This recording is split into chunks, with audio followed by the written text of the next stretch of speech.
And moving on to the markets in Nigeria, we did see the all-share index today decline by 0.75% by 0.3% to 33,159 points, really driven lower by losses we saw in the likes of Nestle Nigeria, Total, Unilever, Cadbury, and of course Dangote Cement. It seems anytime that stock goes down, the market goes in the same way. Joining me in the studio to give us a wrap of the market this week and what to expect going forward is Rotimi Fakayejo, Managing Director at Enterprise Capital Partners. Rotimi, thank you for joining us in the studio today. Very good evening. As we warm up for the weekend, I think if we take stock of what happened this week, the market up only about 0.5%, today down about 0.3%. So it's still in the context of how this market has been trading for a while, in a limited trading range. Your thoughts about the activity we're seeing and some of the results that we've seen this week? I think notable are Dangote Cement and of course Unilever.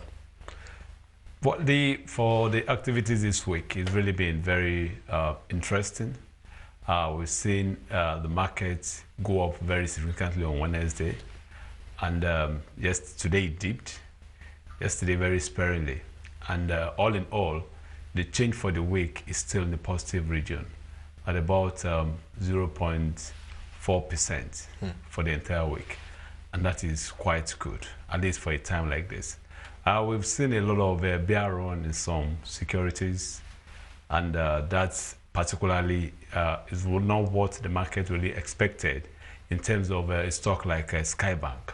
Skybank posted a very good result, and at the same time we've seen a lot of dumping of those shares. Yeah, and it's really not been impressive at all. Well, the banking sector has been a bit mixed, the results we've seen, and I guess the performance of stocks as well is somewhat mixed as well. You just mentioned Skybank, but of course we know GT Bank is one of the gainers in today's session. Yeah.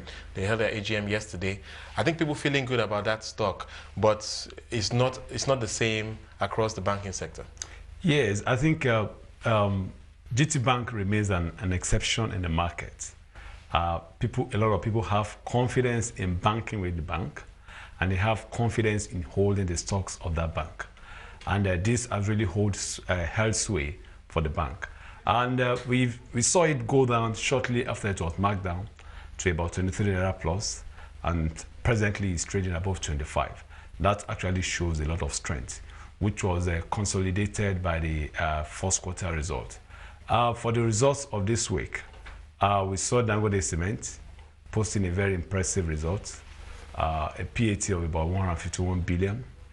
And a payout of about 3 Naira per share. But I don't think many people are impressed with the payouts, though. Yes, I think, yes, for a lot of people, they are not impressed.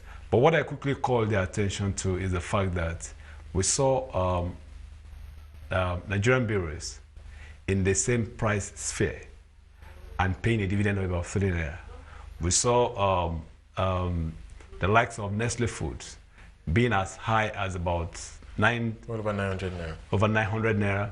And paying a dividend about 18 Naira or thereabout, as at when it was declared. So even a lower yield than what yes. Dangote Cement is offering. Exactly. About the same yield. So what I'm trying to say is, in the real sector, we have a dividend yield of about 3% now.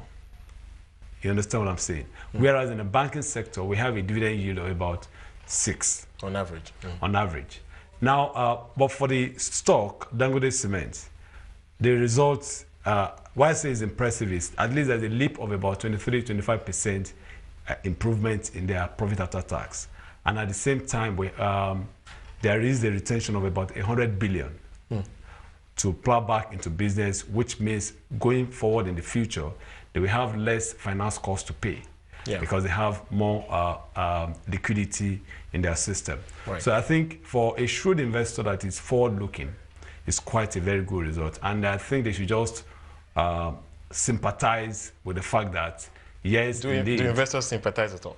Well, I don't know. They don't, but they don't have a choice at this time. But I believe the price won't do too badly with time to come. Okay, let's move on to other sectors, though. Insurance, I think it's an area that a lot of people are talking about a little bit. We're still expecting results from the sector, so very little activity at this stage. But if you were to pick any names there, which ones look interesting for you? Yeah, I think for the insurance sector, we have just a very few names that rings bell and really prove their worth in the market. We have Custodian Allied Insurance. We have Mansard, former GT Assurance. Right.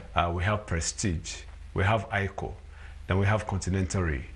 These ones have always been the ones that are very consistent in dividend payments. And that means their book is always blue.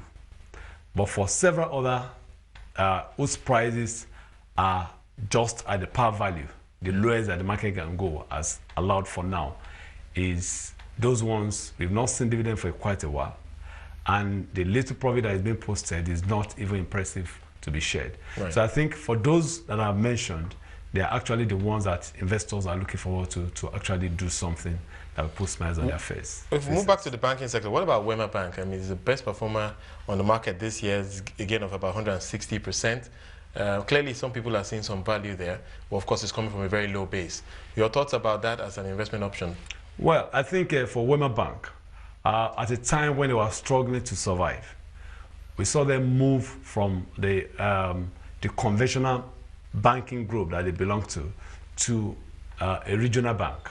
Yeah. And now they are stepping up to come back as a national bank. Right.